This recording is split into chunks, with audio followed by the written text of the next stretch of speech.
दोस्तों, एक बार मैं फिर सुनील शुक्ला आपके सामने। आज मैं बारबी के बारे में बात करूंगा। 9 मार्च को बारबी 63 साल की हो जाएगी।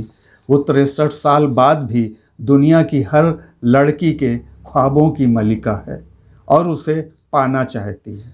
बारबी का जन्म 9 मार्च 1959 को हुआ था, जब उसे अमेरिका के इंटरनेशनल टॉय फेयर न्यूयॉर्क शहर में उतारा गया था।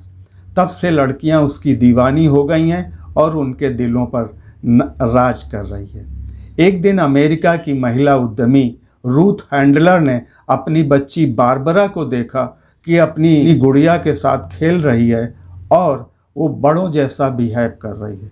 उसी दिन एक टीनेज डॉल का जन्म हुआ और बारबरा बारबी के नाम से जानी गई।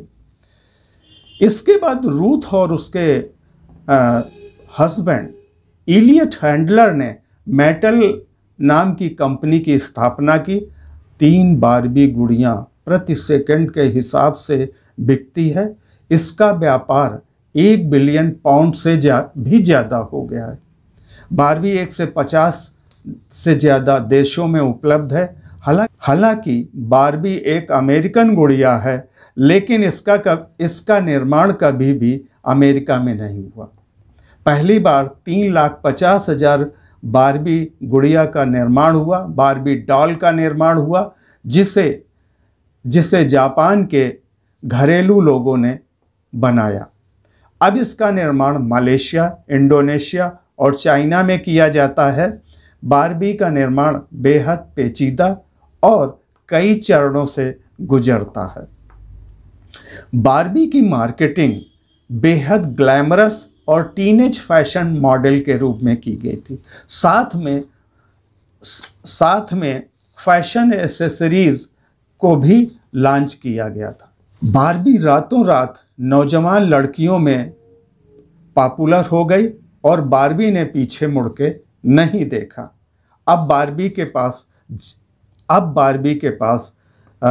40 से ज़्यादा पेट्स हैं, जैसे कुत्ते, घोड़े, बिल्लियाँ, जिराफ और चिंपैंजी हैं। वो उसके साथी हैं। बारबी का एक दोस्त है जिसका नाम केन है। बारबी के कोई माता पिता नहीं है और ना कोई बच्चे हैं। बारबी आज नौजवान लड़कियों में बेहद लोकप्रिय है क्योंकि वह उन्हें रिप्रेजेंट करती है। वो आधुनिक है, वक्त के साथ चल रही है, या हम कहें वो कंटेम्पोरेरी है। आज वो नई पीढ़ी का नेतृत्व करती है, क्योंकि वो एक राजकुमारी है, एक डॉक्टर है, एक टीचर है, एक पायलट है और एस्ट्रोनॉट है, और सिर्फ आज की तारीख में वो एक गुड़िया मात्र नहीं है, बल्कि एक नई पीढ़ी की रोल मॉडल है। वो विश्व के ज़्यादातर भागों में जानी जाती है। तीज त्योहारों में और सभ्यताओं का प्रतिनिधित्व कहते हैं कि जहाँ जैसा देश वहाँ वैसा भेष। बारबी चाइना में किंग डायनेस्टी को रिप्रेजेंट करती है। इजिप्ट में वो गोल्डन क्राउन में सांपों के आभूषण को धारण करती है और राजशाही का प्रतिनिधित्व करती है। अफ्रीका में वो मोजा कहलाती है। जापान में किमोनो बन जाती है और हिजाब भी पहनती है। भारत में साड़ी पहनकर सब लोगों की हर दिल अजीज बन जाती है।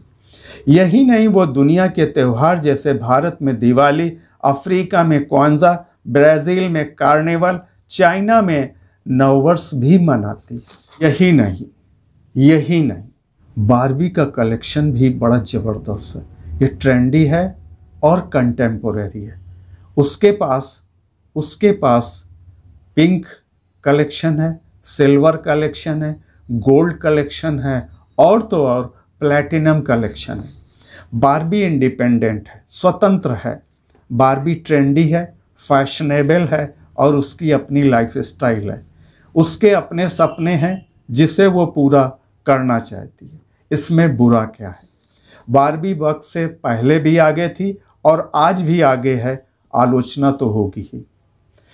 कभी उसके शरीर को लेकर, कभी कपड़ों के लेकर, कभी फैशन को लेकर, यहाँ तक कि कुछ देशों ने उस पर रोक लगा रखी है।